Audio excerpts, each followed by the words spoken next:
Rakyat sudah muak, PKP sekejap buka, sekejap tutup. Nampaknya dalam situasi COVID-19 yang kian mengganas dan menggila di bumi Malaysia, pelbagai pandangan dan pendapat perlu diraikan demi mencapai kata sepakat untuk langkah yang tepat dan langkah yang lebih jitu tanpa sebarang kluk-klek atau flip-flop yang diamalkan Kerajaan Perikatan Nasional sehingga gagal ke tahap ini. Justru sektor pekerja awam negara ini menggesa Putrajaya menghentikan Perintah Kawalan Pergerakan PKP sekejap buka, sekejap tutup sebaliknya melaksanakan lockdown menyeluruh untuk tempoh 3 minggu. Presiden Kongres Kesatuan Pekerja-Pekerja dalam Perkhidmatan Awam atau QPEX, Adnan Mat berkata, situasi negara masa ini memerlukan langkah drastik untuk membendung gelombang ketiga pandemik pembunuh itu. Ekonomi semakin perlahan, pendidikan anak-anak terabai dan kadar pengangguran meningkat. Ditambah lagi dengan penularan varian berbahaya dari Afrika dan India ketika ini.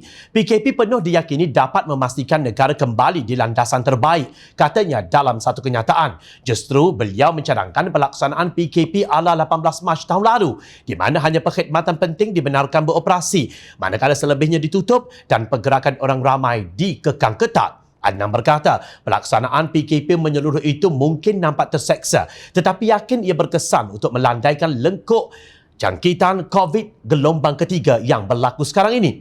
Sementara itu, Kerajaan Negeri Selangor tidak menolak ataupun menghalang pelaksanaan total lockdown tetapi meminta pertimbangan secara holistik diberikan kepada aspek kesihatan mental dan kehilangan pendapatan. Demikian menurut Menteri Besar Selangor, Datuk Amiruddin Syarif. Beliau menjelaskan bahawa kuasa melaksanakan total lockdown adalah di bawah Majlis Keselamatan Negara dan Kerajaan Persekutuan.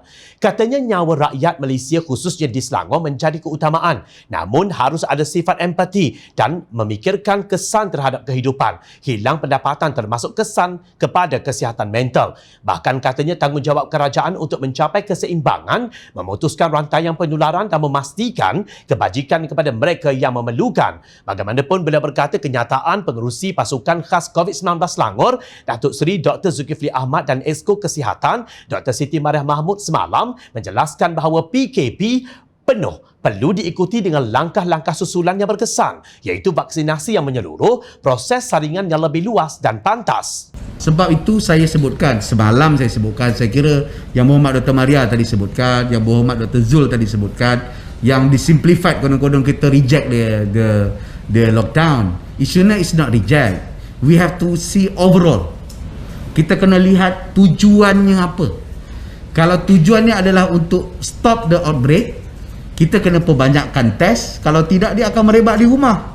Sebab dia akan berkumpul di rumah dan tidak terkawal. Maknanya test kena banyak. Kalau tujuannya nak cepatkan vaksinasi, dan kita kena cepatkan vaksinasi. Ini katanya termasuk sokongan kepada masyarakat termasuk aktiviti pembelajaran dan bantuan kepada mereka yang lebih memerlukan, katanya.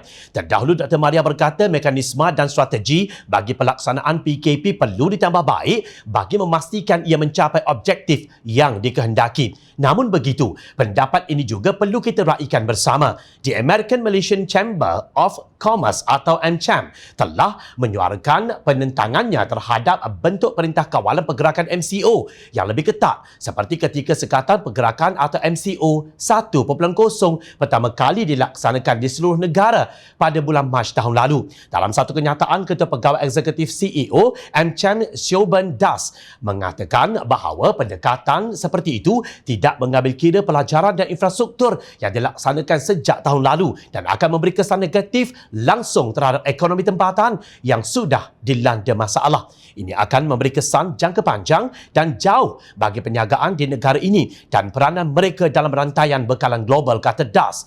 Dengan demikian, Dewan Perdagangan mendesak pemerintah atau kerajaan untuk menerapkan praktik terbaik dari MCO sebelumnya. Dengan berbuat demikian, katanya, mobiliti tenaga kerja di sektor-sektor tertentu mesti dibiarkan berterusan di bawah peraturan yang konsisten dan lebih jelas, katanya. Dari segi vaksinasi pula, AmCham sangat mendesak agar persiapan dibuat untuk pemberian vaksin segera kepada masyarakat sebaik sahaja bekalan tiba. Langkah tambahan mesti diambil untuk menunjukkan kemampuan negara dalam mengurus ekonominya dan keselamatan rakyatnya sambil tetap mempertahankan posisinya dalam rantaian bekalan global, katanya. Ramai bijak pandai di luar sana telah memberi pelbagai idea dan buah fikiran demi kesejahteraan rakyat jelata. Buang isu politik dan kebencian, fokus kepada bagaimana semua ini dapat kita harungi secara bersama. Namun nampak gayanya Perdana Menteri hanya tahu membuat perutusan khas yang tidak sudah-sudah naik muak kita dibuatnya. Para menteri sibuk membuat percaturan politik demi menjulang kuasa.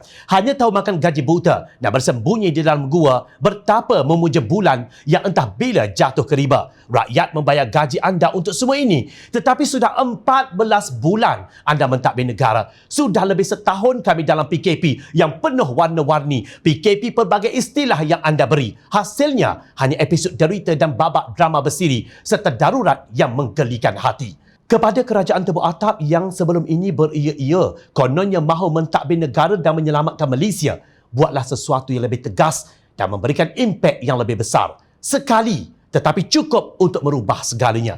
Bukan lagi drama rantai yang berjela, umpama sinetron yang diarah oleh budak praktikal. Ingat, rakyat sentiasa memerhati.